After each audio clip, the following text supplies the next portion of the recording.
Muy buenas noches, sean bienvenidos al Gráfico TV en este día jueves 15 de agosto del año 2019. Gracias por acompañarnos ahora con una alineación inusual, con línea de tres en el Gráfico TV. Rodrigo Arias, Eugenio Calderón, Cristian Villalta, les damos la más cordial bienvenida. Mucho para comentar como siempre. ¿Qué tal, Eugenio? ¿Cómo te va? Hola, buenas noches, Cristian. Rodrigo, siempre un placer compartir con ustedes y con todo el público que siempre está pendiente del Gráfico TV. Buenas noches y bienvenido. ¿Qué tal, Rodrigo Arias?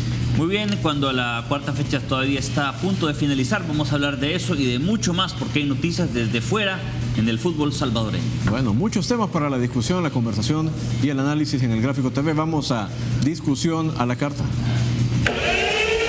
Esta noche en discusión a la carta,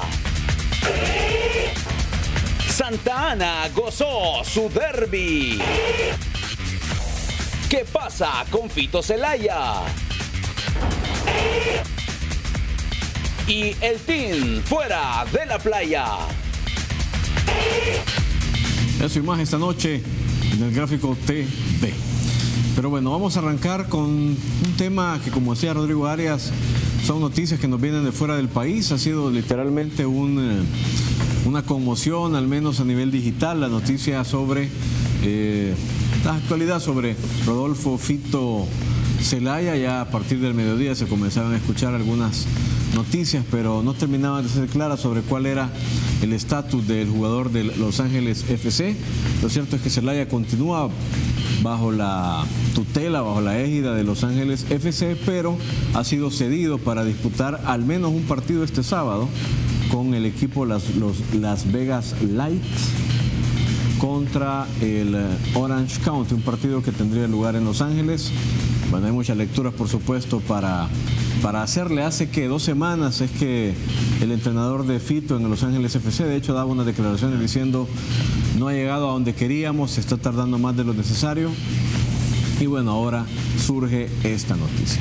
¿Cómo debemos entender? Primero, Rodrigo, expliquémosle al público este procedimiento, que probablemente no estamos familiarizados con este tema de que un jugador sea cedido, pero por un periodo de tiempo que puede ser muy corto, según lo informaba el mismo Los Ángeles FC. Sí, bueno, el tema de que en Estados Unidos no haya primera división, segunda división, esto es algo nominal, se le llama a la USL o a NPSL, la segunda división, pero esto no necesariamente es así, porque no hay descensos ni ascensos.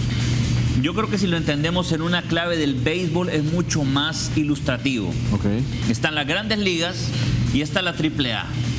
Hay jugadores de grandes ligas que si pasás 5 partidos sin batear una pelota, te mandan al equipo de AAA, y eso no quiere decir que estás desafiliado ni que estás desinscrito. Simplemente vas a jugar un par de partidos para agarrar ritmo. Y eso es lo que creo que Bradley ha hecho con Fito. Estará bajo las órdenes de un muy buen técnico, Eric Winalda, exjugador delantero de la selección de Estados Unidos.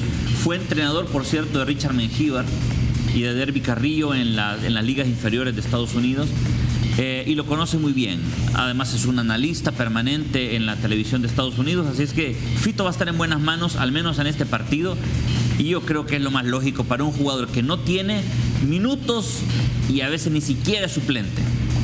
Eugenio, yo oigo a Rodrigo y me suena más como que es una buena noticia, pero no sé si tú lo interpretas de ese modo. ¿Qué feeling te da esta noticia? Mira, yo creo que las declaraciones hoy que me impactaron fueron las que dio el señor Lisandro Paul como parte de Alianza este mediodía en el Wiri Wiri al aire, porque creo que aborda lo que ya habíamos venido mencionando desde hace varios años y ratificaba que para él el futbolista salvadoreño, en la medida de cómo trabaja en nuestro fútbol, tiene muy pocas opciones de ir a buscar un puesto en el extranjero, porque no tiene el ritmo, porque físicamente no se cuida, por todo lo que ya conocemos que rodea a una liga, entre comillas, profesional como la nuestra. A mí sí me impactaron esas palabras, porque pues ya no es lo mismo escucharla de un periodista que de un dirigente tan importante, ¿no? Me pareció que fue muy claro y muy valiente al mismo tiempo, porque es la primera vez que escucho a un dirigente del fútbol salvadoreño aceptar que les han dicho a los responsables, jugadores, y también mencionó a los técnicos nacionales, que se dejan llevar por los mismos jugadores para no perder el puesto, a trabajar bajo el ritmo que el jugador desea. En un fútbol como la MLS esto no ocurre. El principal responsable tiene un nombre y se llama Bob Bradley. Si él no le ha dado los minutos que necesita Fito, es cuestión de él, es responsabilidad de él. Porque Fito, los minutos que le dio el señor Bradley, le mostró que es un jugador que le puede servir, que es un muy buen delantero. Otra de las circunstancias que creo que juegan en contra de nosotros como salvadoreños en este profesionalismo norteamericano es que hay mucho mexicano, hay mucho argentino, hay muchos colombianos, uruguayos, ecuatorianos. Las colonias, tanto en los medios de comunicación como en las ligas que mencionaba Rodrigo, son mucho más importantes y numerosas que nosotros los salvadoreños, ¿ya? Porque los salvadoreños tenemos la particularidad de que por todo lo que nos ha pasado como sociedad tendemos no a acuerpar a un compatriota o ayudarle a escalar una grada, sino que mientras menos escale, para nosotros es mejor, porque siempre estamos con aquel temor de que si este viene me va a quitar el puesto a mí. Entre los mexicanos y los argentinos, por ejemplo, se arropan mucho más, se cuidan, se protegen. A mí esto me suena como que con el plantel que tiene Bob Bradley y esas declaraciones que brindó hace 15 días, me suena como que era el primer aviso para decir, señores, Fito Zelaya, con Rossi, con Vela y con los otros dos delanteros que tengo, ya no tiene espacio. Rodrigo, porque entiendo que acaba de vender en Los Ángeles FC a uno de sus delanteros y de alguna manera no fue Zelaya. Entonces, no sé, de una lectura difícil la situación, ¿verdad? Porque obviamente no lo están promoviendo, no suena a una promoción, sino más bien, hey, a un llamado de atención de algún modo. Andate a la AAA un rato. Bueno, pues yo creo que esa misma sensación ambivalente es la que ha prevalecido en las reacciones del público. Por supuesto, algunos lo que están es celebrando, diciendo, ya ven, no tenía la calidad, no tenía el nivel, bueno. Y otros diciendo, espérense, tal vez ahí va a brillar y luego regresa al primer equipo. Lo cierto es que no podemos discutirlo. Zelaya, siendo uno de los jugadores más importantes de su generación, si no es que el más relevante de su generación, no ha podido superar las barreras que mencionaba Eugenio, que nos mandaron de regreso muy pronto a Cheyo Quintanilla, a Alfredo Pacheco, a Domínguez, a Cristian Castillo, a Osa, a Domínguez hace poco, a Tamacas, a Osael, a Ramón Sánchez, y puedo continuar toda la noche. Entonces, bueno, obviamente hay algo en la manufactura de nuestro jugador que no está funcionando y es un poco lo que tocaba Eugenio Calderón. Leamos en una gráfica que hemos preparado algunas de las claves para entender este momento de la carrera de Fito Zelaya, un poco el estatus del jugador en esta coyuntura. Vamos a leer algunos tips solo para que terminemos de redondear la información. Primero, que el LAFC acaba de vender a un delantero, a Cristian Ramírez, uruguayo, ¿no? Lo vendió al Houston Dynamo. Entonces Zelaya sería una de las opciones que se mantiene en el equipo para la segunda vuelta y playoff. Esto, según lo informaba un personero del mismo equipo en conversación hoy con el gráfico. Pero le surge que el jugador tome ritmo y por eso se presume que lo han prestado, jugaría este sábado. Veremos. Sí, yo creo que hay algo que entender en la MLS. Yo creo que es una realidad, no necesariamente es algo bueno para el fútbol de Estados Unidos, pero le funciona y así lo manejan ellos. Lo primero es ser un atleta y después es ser un futbolista, ¿no? Creo que en Latinoamérica por muchos años imperó primero ser un futbolista y luego ser un atleta.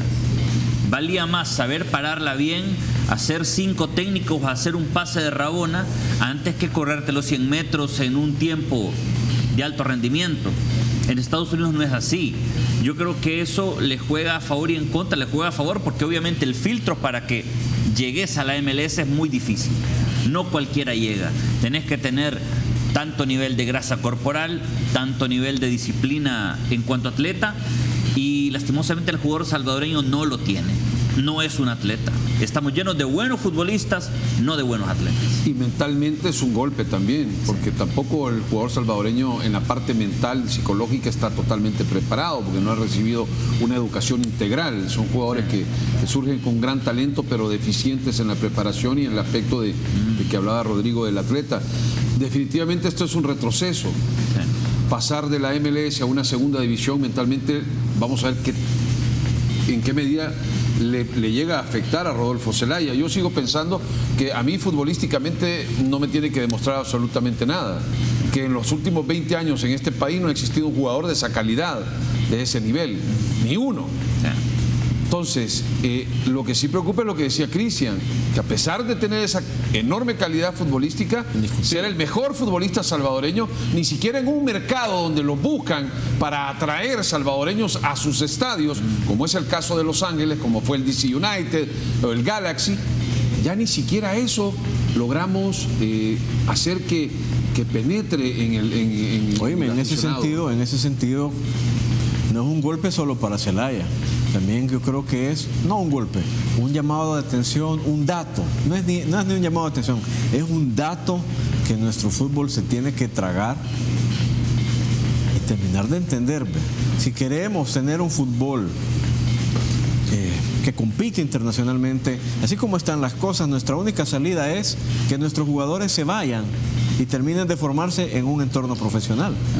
Pero si queremos ser un fútbol exportador, y creo que deberíamos tener esa meta, pues la realidad nos está diciendo su fábrica no está funcionando, porque nos mandaron el producto con mejores ingredientes que tenían, pero no pasa todavía el control de calidad. El control de calidad. Y ojo, al único mercado interesante al que le podemos aspirar a venderle ahorita es ese, porque en México no nos compran jugadores. Bueno. Y el otro es Tailandia, que no existe, ¿verdad? Futbolísticamente no existe. Ahí necesitas un buen contratista como el que ha tenido un par de jugadores nuestros, 2 o 3. Ya lo que veo es que el trayecto natural es ir a Estados Unidos. Si nos conformamos, porque alguien escribía hoy, pero es que lo de Tailandia, miren, señores, no podemos ni debemos ser más conformistas. Tenemos que cambiar aquí adentro. ¿Ya? Tenemos que trabajar para que el producto sea exportable. Hoy la calidad de exportación es mínima y cuando se logran ir, vuelven más rápido de lo que se fueron. No se trata de que vos puedas enviar a un jugador a un mercado de esos. Obviamente el jugador debe tener una calidad, un estándar de calidad, pero tampoco tiene que ser el tipo más talentoso. Simple y sencillamente debe poder, tiene que satisfacer ciertos requisitos técnicos, de cultura táctica y físicamente. Ahí sí, vea, yo creo que ese no es negociable, es insoslayable, es estándar. A lo que voy, por ejemplo, Darwin Serén. Si vos pones al Darwin Serén de 2019 y lo comparás con el Darwin Serén que teníamos en nuestra liga, es obvio que ese jugador aprendió a jugar de un modo diferente. Uno de los tantos rasgos, ese pase del cual la selección se nutrió y ha sacado varios resultados, vean. Esa diagonal de 70, 60 metros, ¿no?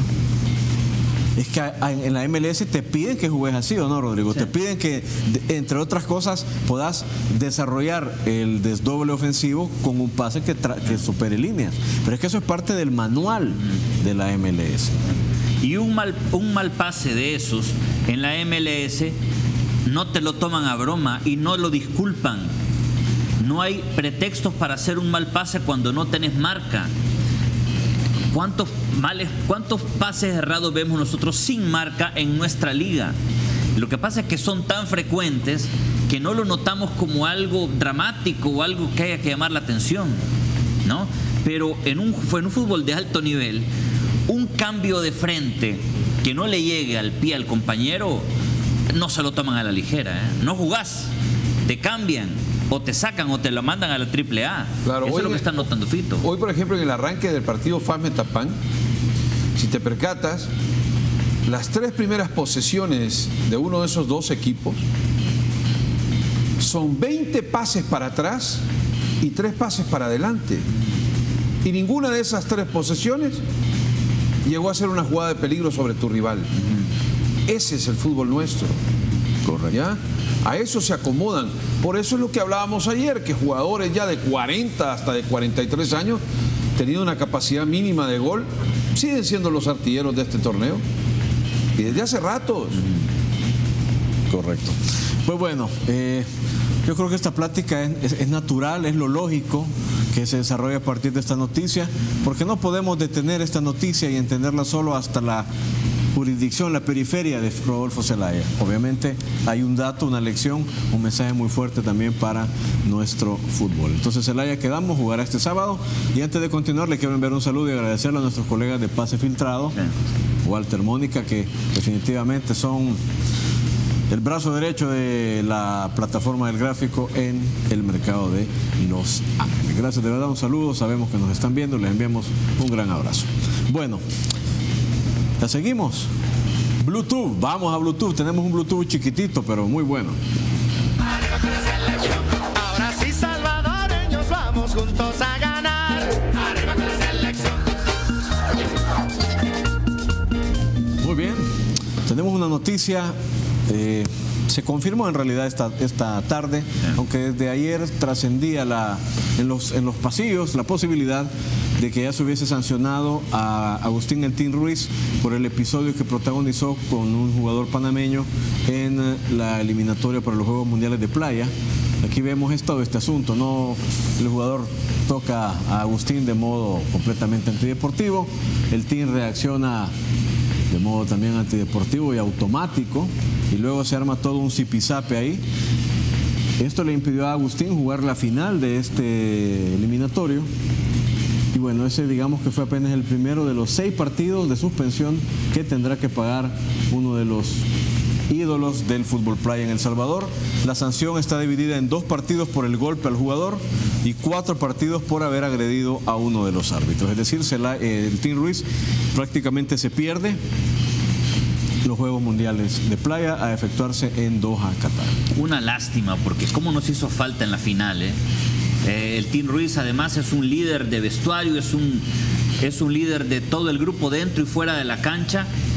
Y yo creo que lo que más duele es de que no se castigó por esa reacción, que yo creo de que no es para disculparse, pero creo de que en medio de la calentura y la provocación tan grotesca que recibió, se puede comprender, pero la reacción posterior a esa es la que le termina provocando el castigo extenso y lo saca de los Juegos Mundiales. Sí, porque por el codazo, el sopapo reactivo al panameño le cayeron solo 2 partidos, ya solo le faltaría pagar 1, pero luego la calentura le lleva incluso a agredir a uno de los árbitros. 4 partidos más. Y con los árbitros ya meterte no se puede, con la cocinera y no te vas a enfermar. Correcto. En primer lugar, el Tin Ruiz siempre ha sido un jugador muy disciplinado. Muy raras veces amonestado, ya no digamos, yo no recuerdo que haya sido expulsado nunca, sobre todo en un torneo oficial. Creo que en este caso los antecedentes deberían contar, porque si solo le aplican 2 partidos por girar, ni siquiera le terminó dando un golpe fuerte al rival. A mí me recuerda lo de Zinedine Zidane, por ejemplo. El francés siempre fue un jugador terriblemente disciplinado. Casi nunca fue expulsado. ¿Y se acuerdan aquello, cómo termina aquella Copa del Mundo con Materazzi? Por culpa de la provocación de un tipo que juega al antifútbol y que termina sacando de su nivel a un jugador que siempre fue disciplina, que siempre fue cordura, que se mantuvo en los papeles. Lamentable lo del Tin Ruiz, aunque yo estoy con él y te digo, esto de los panameños ya traía cola. Hay una rivalidad muy importante, son 2 jugadores que se la traían desde hace mucho tiempo y lamentablemente pues el Tin rozó la provocación, cae en una trampa de aquellos que marcan el antifútbol, ¿no? Para algunos dicen, algunos tontitos del fútbol dicen la viveza. No, eso que hizo el panameño es antifútbol. Eso no es viveza. Es que mira, uno puede entender. Y hay toda una corriente, ¿verdad?, que dice, no, hay que tener barrio, hay que tener calle, hay que tener todo eso. Potrero. Pero al final eso. Pero, digo, es un espectáculo. A ese nivel, en alto rendimiento futbolístico, vos estás dando un espectáculo. Entonces, cuando vos sacás del partido a un Zidane, sacás del partido a un Tin Ruiz, estás arruinando el espectáculo. Entonces, Yo creo que ¿Va a apelar la federación? la decisión es apelable, pero no sabemos todavía si la federación apelará o no, toda vez que ni siquiera se había reconocido oficialmente el establecimiento de la sanción. Nosotros lo sabemos porque pues nuestros colegas de la redacción se contactaron con Beach Soccer. Deberían apelar, por Sí. lo que hablábamos, Yo los creo que antecedentes sí. del Team Reed, Automáticamente la figura habría que es que a nivel apelar. mundial del fútbol playa. Yo creo que también hay que entender que el VAR mató al barrio. El fútbol, la realidad del fútbol ya es otra. Y ahora no podés llevar, antes podía llevar alfileres a la cancha y puyadas, y eso era el barrio, y eso era la viveza. El VAR lo mató todo. Ahora te ven cada movimiento que haces en cámara lenta. Ahora solo hay barrio a nivel dirigencial. Potrero también, viveza. Volvemos con más en el Gráfico TV.